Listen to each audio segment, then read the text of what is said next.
An oracle concerning Nineveh, the book of the vision of Nahum, of Elkosh. The Lord is a jealous and avenging God. The Lord is avenging and wrathful. The Lord takes vengeance on his adversaries and keeps wrath for his enemies. The Lord is slow to anger and great in power, and the Lord will by no means clear the guilty. His way is in whirlwind and storm, and the clouds are the dust of his feet. He rebukes the sea and makes it dry. He dries up all rivers. Bashan and Carmel wither. The bloom of Lebanon withers. The mountains quake before him. The hills melt. The earth havens before him, the world and all who dwell in it. Who can stand before his indignation? Who can endure the heat of his anger? His wrath is poured out like fire, and the rocks are broken into pieces by him. The Lord is good, a stronghold in the day of trouble. He knows those who take refuge in him, but with overflowing flood, he will make a complete end of all his adversaries. He will pursue his enemies into darkness. What do you plot against the Lord? He will make a complete end. Trouble will not rise up a second time, for they are like entangled thorns, like drunkards as they drink. They are consumed like stubble fully dried. From you came one who plotted evil against the Lord, a worthless counselor. Thus says the Lord, though they are full of strength, and many of them will be cut down and pass away. Though I have afflicted you, I will afflict you no more. And now I will break his yoke from off you, and will burst your bonds apart. The Lord has given command about you. No more shall your name be per- perpetrated. From the house of your gods I will cut off. The carved image and metal image I will make your grave, for you are vile. Behold, upon the mountains the feet of him who brings good news, who publishes peace. Keep your feast, O Judah, fulfill your vows, for never again shall the worthless pass through you. He is utterly cut off. Chapter 2. The scattered has come against you. Man the ramparts, watch the road, dress for battle, collect all your strength. For the Lord is restoring the majesty of Jacob as the majesty of Israel, for plunders have plundered them and ruined their branches.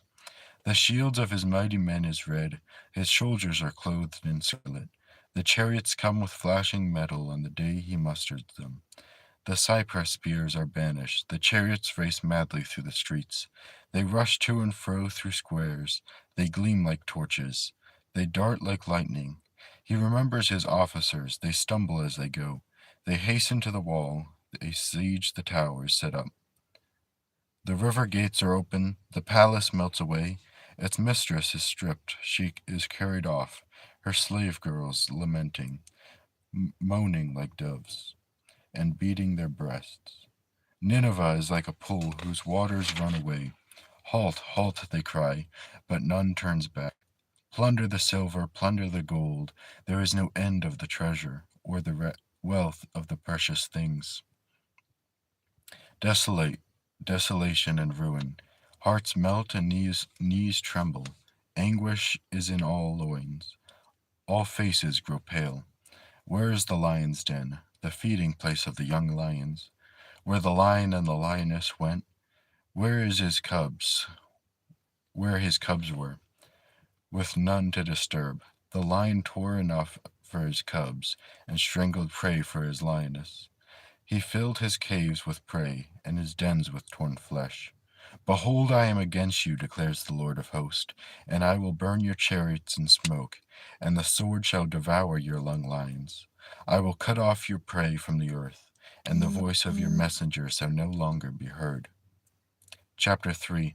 Woe to the bloody city, all full of lies and plunder, no end to the prey, the crack of the whip, the rumble of the wheel, galloping horse and bounding chariot, horsemen charging, flashing sword and glittering spear, host of slain, heaps of corpses, dead bodies without end. They stumble over the bodies, and all for the countless whorings of the prostitute, graceful and the deadly charms, who betray nations with her whorings, and people with her charms. Behold, I am against you, declares the Lord of hosts, and I will lift up your skirt over your face, and I will make nations look at your nakedness, and kingdoms at your shame. I will throw filth at you, and treat you with contempt, and make you a spectacle. And all who look at you will shrink from you and say, Wasted is Nineveh, who will grieve for her. Where shall I seek comforters for you? Are they better than Thebes? They sat by the Nile, with water around her, her rampart at sea, and water her wall. Cush was her strength, Egypt too, and without limit. Put, and the Liberians were her helpers. Yet she became an exile, went into captivity. Her infants were dashed into pieces at the head of every street. For her honored men lots were cast, and all her great men were bound in chains. You also will be drunken. You will go into hiding. You will seek a refuge from the enemy. All your fortress are like fig trees. With the first ripe figs, it will, if shaken, they fall into your mouth of the eater. Behold your troops, all women in your midst. The gates of your land are wide open to your enemies. Fire has devoured your bars. Draw water for the siege. Strengthen your forts. Go into the clay. Tread the mortar. Take hold of the brick mold. There will be fire to devour you. The sword will cut you off. It will devour you like locusts. Multiply yourselves like the locust. Multiply like the grasshopper. You increase your merchants more than the stars of heaven. The locust spread its wings and flies away. Your princes are like grasshoppers, your scribes like clouds of locusts, settling on the fences. In a day of cold, when the sun rises, they fly away. No one knows where they are. Your shepherds are asleep, O king of Assyria. Your nobles slumber. Your people are scattered on the mountains, with none to gather them. There is no easing your hurt. Your wounds is grievous. All who hear the news about you clap their hands over you, for upon whom has not come your unceasing evil. That is the book of Nahum.